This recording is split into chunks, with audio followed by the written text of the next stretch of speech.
성경 말씀은 누가복음 5장 1절에서 11절 말씀 되겠습니다. 무리가 옹이하여 하나님의 말씀을 들을새 예수는 게네사렛 호숫가에 서서 호숫가에 두 배가 있는 것을 보시니 어부들은 배에서 나와서 그물을 씻는지라. 예수께서 한 배에 오르시니 그 배는 시몬의 배라. 육지에서 조금 뛰기를 청하시고 앉아서 배에서 무리를 가르치시더니 말씀을 마치시고 시몬에게 이르시되 깊은 데로 가서 그물을 내려 고기를 잡으라.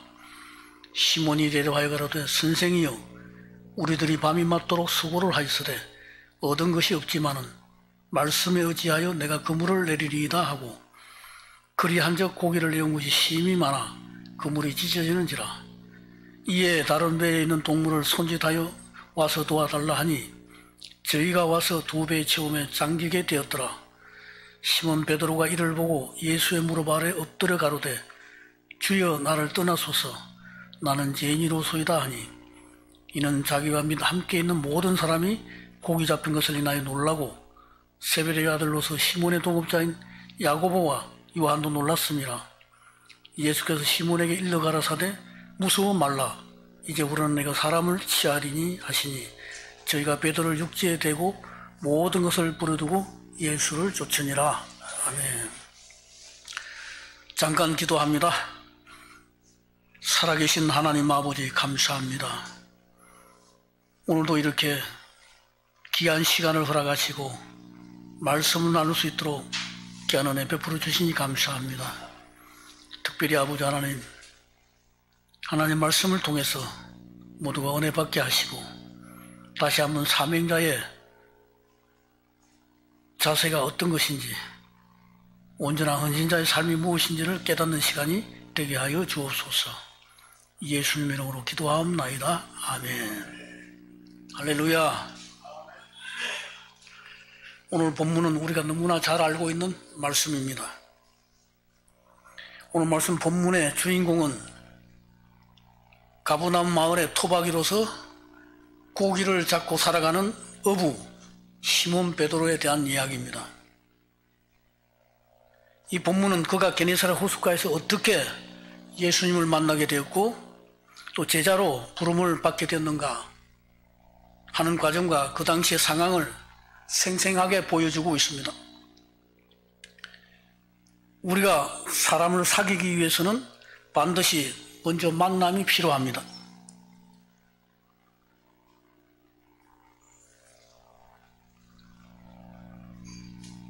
마찬가지로 신앙생활을 하기 위해서는 예수님을 만나는 체험이 먼저 있어야 한다는 겁니다. 왜냐하면 이 만남의 관계는 확실하고 분명하지 않으면 신앙생활에서 성장할 수가 없기 때문입니다. 예수를 만난 체험이 있어야 신앙이 더 빠르게 성장할 수 있기 때문입니다. 오늘 본문의 이 만남은 우연히 만난 것이 아닙니다. 그 노사연의 그 만남 노래 아시죠? 우리의 만남은 우연이었어. 그런데 우리 주님과의 이 만남은 우연히 만난 것이 아니라 신적 작정에 근거한 만남임을 알 수가 있습니다. 그래서 일방적 만남이고 하나님의 주권에 따라 피할 수 없는 만남이라는 것입니다. 다른 만남은 우리가 피할 수도 있고 회피할 수도 있지만은 우리 주님과의 이 만남은 우리가 회피할 수도 없고 하나님의 주권에 따라서 필연적으로 만나는 만남이라는 겁니다. 보통 우리가 친구나 어떤 사람을 만나기 위해서는 사전에 장소나 시간 약속을 잡고 그 후에 만나게 되잖아요. 그런데 베드로는 전혀 예측하지도 못한 이 만남을 갖게 됩니다. 사전에 예수님과 장소와 시간을 약속하고 만나러 온 것이 아닙니다. 그러나 하나님 편에서는 분명히 의도된 만남이라는 겁니다. 하나님께서는 우리를 만나주시기 위해서 반드시 사전에 계획을 하시고 만나지만 우리는 우연히 만나는 것 같지만은 하나님은 우리를 미리 다 예측하시고 시간을 작정하시고 우리를 만나 주신다는 겁니다. 요한복음 15장 16절에 보니까 너희가 나를 택한 것이 아니오 내가 너희를 택하여 세웠나니라고 말씀하고 있습니다. 다시 말하면 우리가 선택한 것이 아니라 하나님께서 우리를 선택해 주셨다는 겁니다. 아무나 아무 이유 없이 만남이 이루어지는 건 아니지 않습니까? 예수님께서 베드로를 만나 주신 것은 특수한 목적이 있기 때문에 이 고귀한 사명을 주시기 위해서 우리를 만나 주시는 것입니다. 오늘 이 본문 속에서 베드로가 헌신자가 되어가는 사명자가 되어가는 과정을 자세히 우리가 살펴볼 수가 있습니다. 첫째로 선택과 만남의 단계를 갖게 됩니다.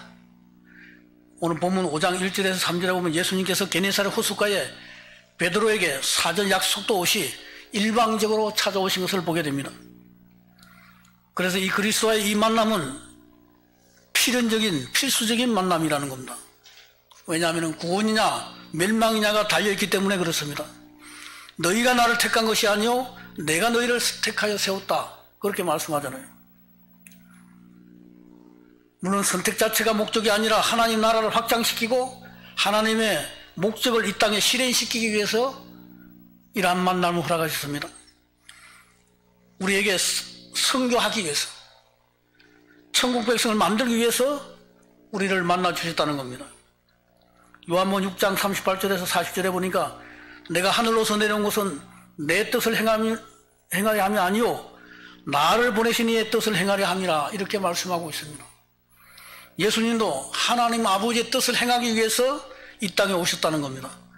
그렇다면 우리도 나의 뜻을 행하기 위해서가 아니라 나를 만나주시고 선택해 주신 주님의 뜻을 행하기 위해서 우리가 일생을 살아야 할 것입니다. 두 번째는 내 것을 드리는 단계를 갖게 됩니다. 오늘 본문 5장 3절에 예수님께서 베드로의 배를 빌려 타시고 그랬습니다. 그 많은 배들이 있는 가운데 왜 하필이면 베드로의 배를 예수님께서는 빌려 타셨을까? 마태복음 6장 21절에 보면 내 보물 있는 곳에 내 마음도 있다고 했습니다.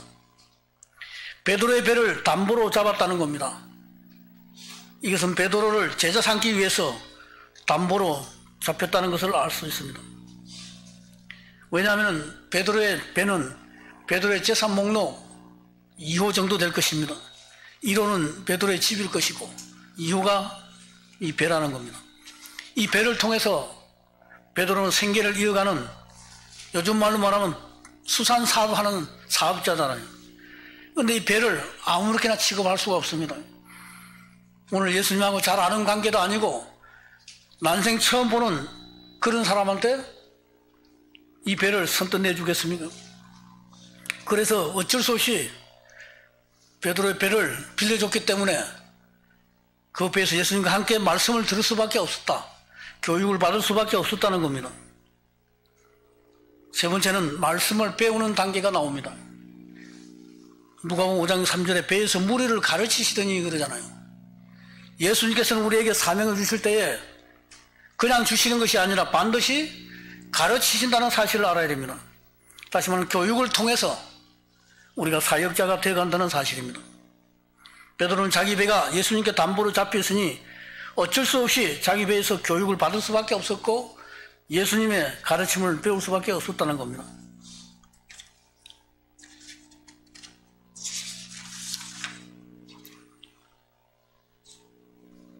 호세아 4장 6절에 보니까 내 백성이 지식이 없어 망하는도다 그렇게 말씀하잖아요. 하나님을 아는 지식이 있어야 하나님의 일을 감당할 수 있기 때문에 그렇습니다. 그러면 우리는 하나님 말씀은 아멘으로 받아야 할 줄로 믿습니다. 어떤 처녀가 부흥회 때 감사헌금을 드렸는데 거기에 금년 안에 시집가게 하옵소서 그렇게 써져 있었어요. 그래서 강사가 기도를 올 한해 꼭 시집가게 해달라고 그렇게 기도를 했습니다. 그래서 이 목사님이 궁금해서 담임 목사한테 연말쯤 돼서 전화를 했습니다. 혹시 그때 그 아가씨 시집 갔냐고 물으니까 그 아가씨는 시집을 못 가고 그 옆에 같이 있던 친구가 축복 기도할 때 아멘 해가지고 헌금을 한 아가씨는 시집을 못 가고 아멘 한 아가씨가 시집을 갔다는 겁니다. 그래서 우리는 하나님 말씀은 아멘으로 받아야 될 줄로 믿습니다. 네 번째 단계는 명령이 임하는 단계입니다. 누가복음 5장 4절에 말씀을 마치시고 그러잖아요. 말씀을 마치시고 교육을 하신 후에 시몬에게 이르시되 깊은 데로 가서 그물을 내려 고기를 잡으라. 자, 이렇게 말씀을 마치시고 교육을 시킨 후에 사명이 명령이 임해지는 것입니다. 교육을 시킨 후에 훈련을 시킨 후에 명령이 임하는 것을 보게 됩니다. 군인도 군사훈련을 시킨 후에 보직이 주어지잖아요. 그런데 명령이 구체적으로 임하게 됩니다. 누구에게? 시몬에게 이르시되 어디서 깊은 데로 가서 어떻게 그물을 내려 그 다음에 무엇을 고기를 잡으라. 예수님께서는 이렇게 분명하게 명령을 임하게 됩니다. 우리는 꿈에 산신령이 나타나서 하얀 옷을 입어서 나타나서 이런 말을 해서 그것이 주님이 하신 말씀으로 믿고 살아가는 사람도 있습니다.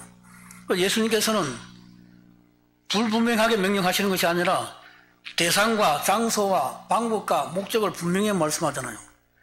급한 명령일수록 그 내용은 짧습니다. 절대자의 명령이 이렇게 순종하면은 우리에게 복이 된다는 것을 알 수가 있습니다. 우리는 목적을 향해서 한 걸음 한 걸음 천리길을 향해서 나아가기만 하면은 반드시 목적지에 다다르게 됩니다. 그래서 시작은 위대한 것이다. 그렇게 말씀하고 있습니다. 시작이 반이라는 말처럼 이상과 현실 사이에 한 스텝 한 스텝 우리가 앞으로 나아가다 보면은 반드시 목적을 이루게 된다는 겁니다. 신명기 28장 1절에 보니까 세계 최고가 되는 비결이 나와 있습니다. 네가 네 하나님 여호와의 말씀을 삼가 듣고 내가 오늘날 내게 명하는 그 명령을 지켜 행하면은 내 여호와께서 너를 세계 민족 위에 뛰어나게 하실 것이라. 세계 민족 위에 뛰어나게 되는 비결이 나와 있다는 거죠.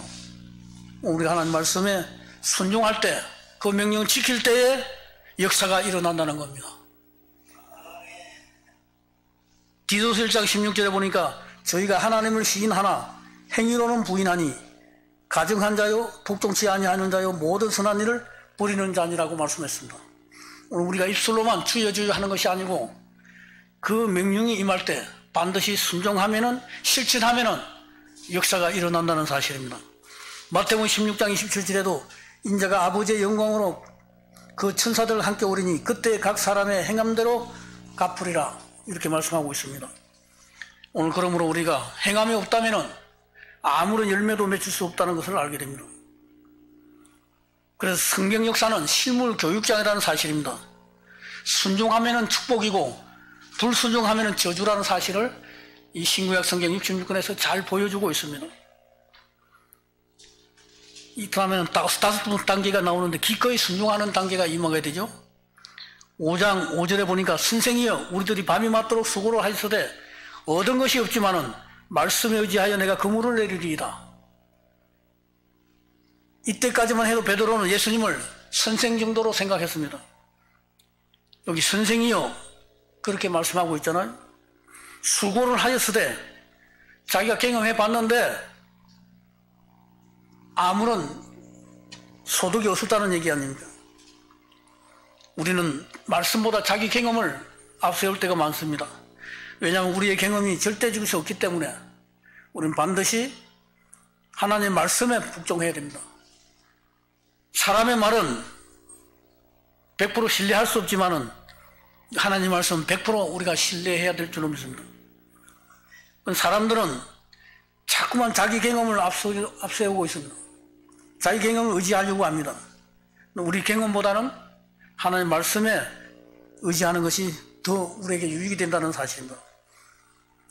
말씀에 의지하여 얼마나 아름다운 모습입니까? 우리 신앙의 자세가 말씀에 의지하여 이런 신앙의 삶을 살아야 할 줄로 믿습니다. 다시 말하면 우리 순종 기준이 말씀이어야 한다 이 말입니다. 꿈에서 본 것 보고 순종하는 것이 아니라 우리에게 분명하게 제시하고 있는 이 하나님의 말씀에 기준에 의해서 우리가 신앙생활을 해야 되고 순종해야 될 줄로 믿습니다.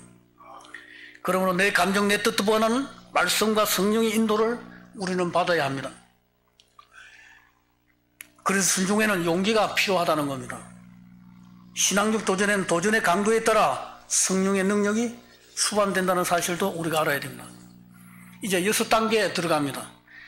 이적을 체험하는 단계가 나타나죠. 5장 6절에 그리 한적, 그 말은 순종한적 그 말입니다. 고기를 영우이 심히 많아 그물이 찢어지는지라. 얼마나 많이 잡았으면 그물이 찢어졌겠습니까? 매일 한 마리도 못 잡고 갈릴리 바다에 어릴 때부터 장뼈가 굵은 베드로도 한 마리도 못 잡았잖아요. 전문가임에도 불구하고. 그런데도 말씀에 의지하니까 고기를 애운 것이 힘이 많아 그물이 찢어진다 했습니다. 이 순종이 있었기 때문에 이적을 체험하는 단계를 맞이하게 됩니다. 그물이 찢어지면서도 2배에 가득히 잡혔다. 그물이 찢어지면 어떻게 되겠습니까? 고기가 다 도망가야 되잖아요. 그럼에도 불구하고 한 마리도 도망가지 않고 2배에 가득히 고기를 잡을 수가 있었던 것은 주님의 명령에 순종했기 때문에 이런 결과를 가져왔습니다. 오늘 누가복음 5장 7절에 보니까 그랬더니 2배의 채움에 잠기게 되었더라 그러잖아요. 베드로는 예수님의 명령에 즉시 순종을 했습니다. 자기와 함께 있던 모든 사람이 다 놀랐습니다. 이 전문가인 베드로도 너무나 놀랐다는 것을 알게 됩니다. 바로 이것이 기적이고 하나의 놀라운 능력을 조금 맛보기로 본 것뿐입니다.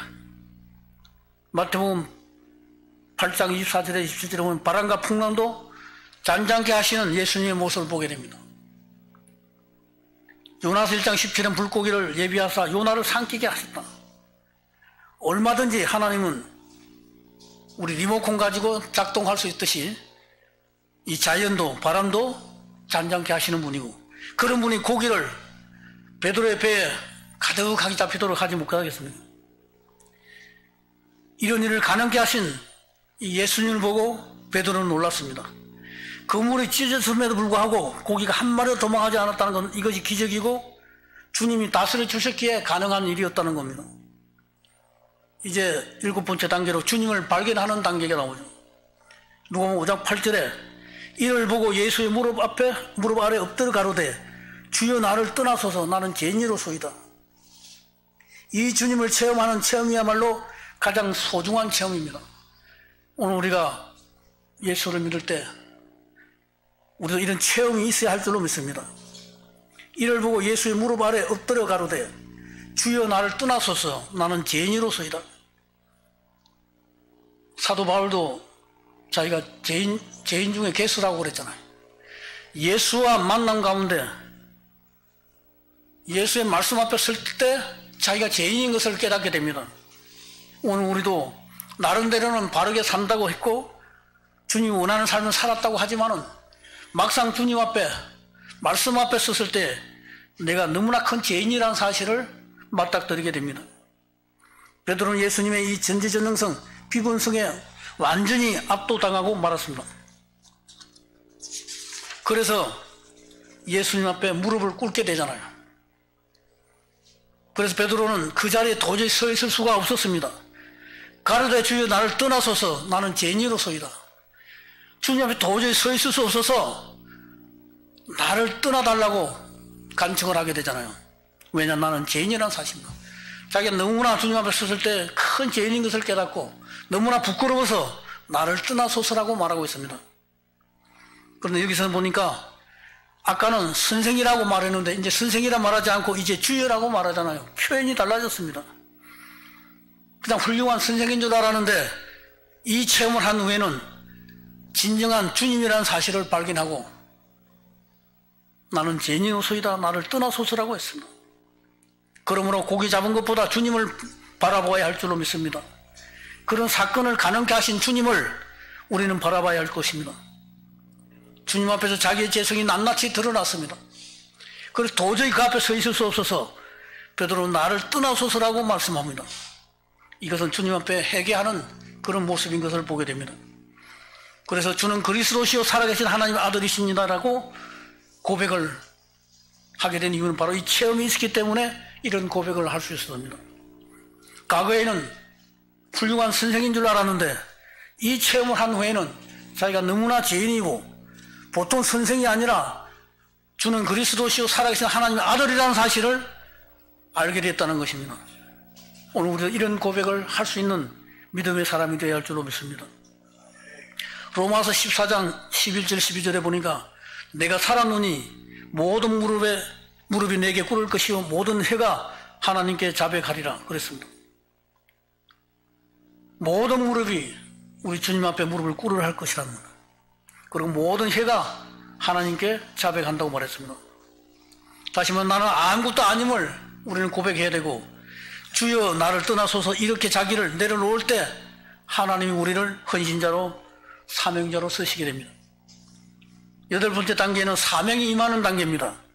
누가복음 5장 10절에 무서워 말라 이제 후로는 네가 사람을 위하리라 그렇게 말씀하고 있잖아요. 사람은 사명이 없는 사람은 아무도 없습니다. 베드로는 주님을 발견하고 또한 자신의 참모습을 깨달은 후에 주님으로부터 사람을 낚는 어부로서의 사명을 부여받게 됩니다.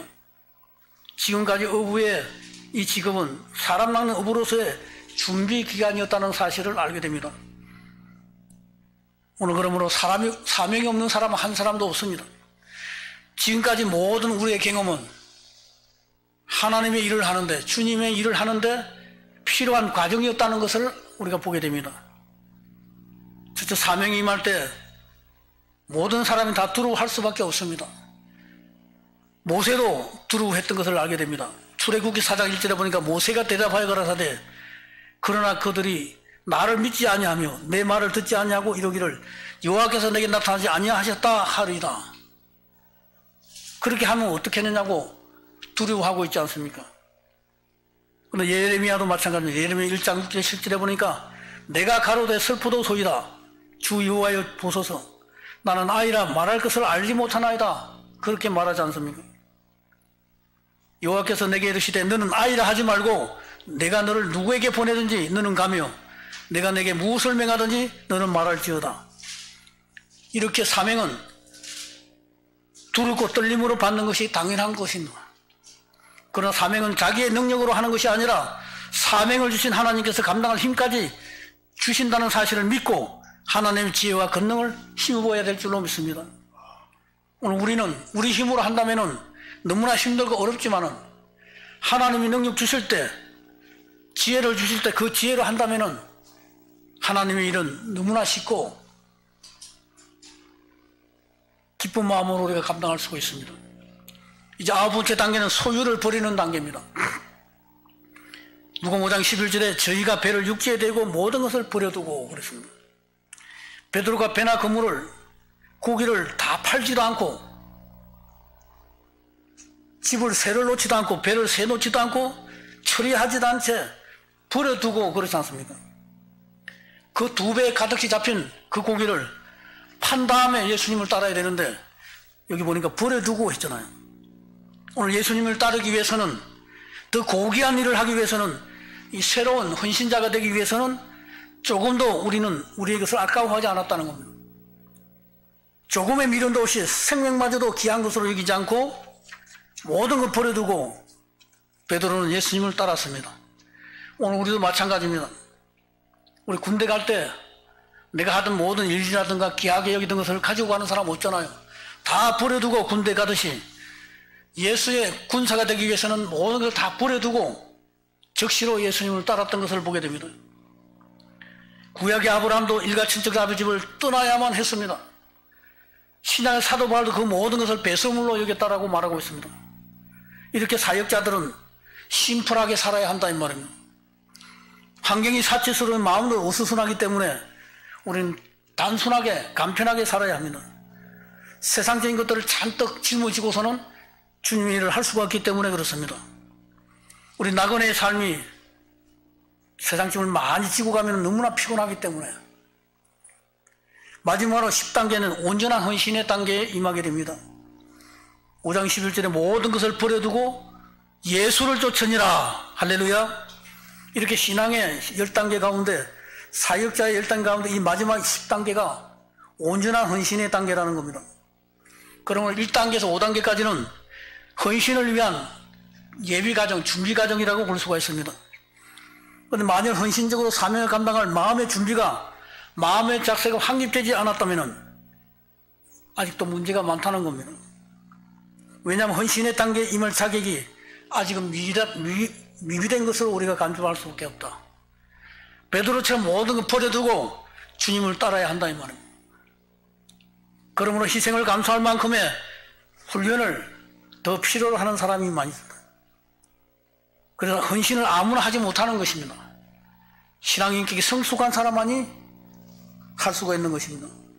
고린도후서 5장 15절에 저가 모든 사람을 대신하여 죽으심은 산 자들로 하여금 다시는 저희 자신을 위하여 살지 않고 오직 저희를 대신하여 죽었다가 다시 산 자를 위하여 살게 하려 함이라고 말씀하고 있잖아요. 주님께서 십자가의 보혈로 우리를 대가를 지불하시고 사셨기에 나의 소유주는 이제 주님이라는 사실입니다.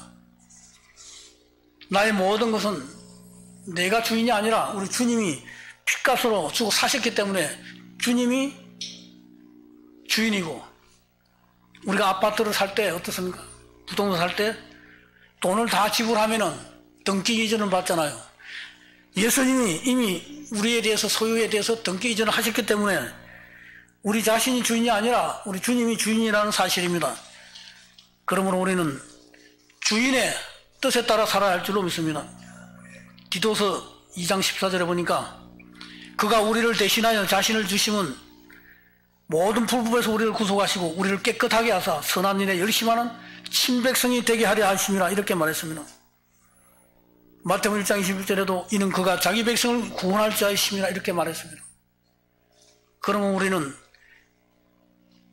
모든 불법에서 우리를 구속하시고 우리를 깨끗하게 하신, 다시 말하면 선한 일에 열심하는 친백성이 되게 하셨기 때문에 우리는 미련 없이 우리 주님을 위해서 일생을 헌신하는 사람으로 살아야 할 줄로 믿습니다. 그래야 하나님의 종이고 주님의 종이고 하나님이 기뻐하실 줄로 믿습니다. 잠깐 기도하겠습니다. 하나님 아버지 감사합니다. 우리가 주의 종이라고 말하면서도, 오랫동안 신앙생활 했다고 말하면서도 아직도 주님을 그리스도라고 인정하지 못하고 선생으로 생각할 때도 많았습니다. 뿐만 아니라 하나님 일을 한다고 말하면서도 아직도 모든 것을 배설물로 버리지 못하고 세상의 미련을 가지고 날마다 뒤를 돌아보는 어리석은 삶을 살 때가 많았습니다. 이제 아버지 하나님 베드로처럼 모든 것을 버려두고 우리 주님을 따르는 삶이 되게 하시고 온전한 헌신자의 삶을 살아갈 수 있도록 성령께서 붙잡아 주시고 주께서 날마다 함께 주시옵소서. 우리를 동행해 주시옵소서. 예수님 이름으로 감사하며 기도하옵나이다. 아멘.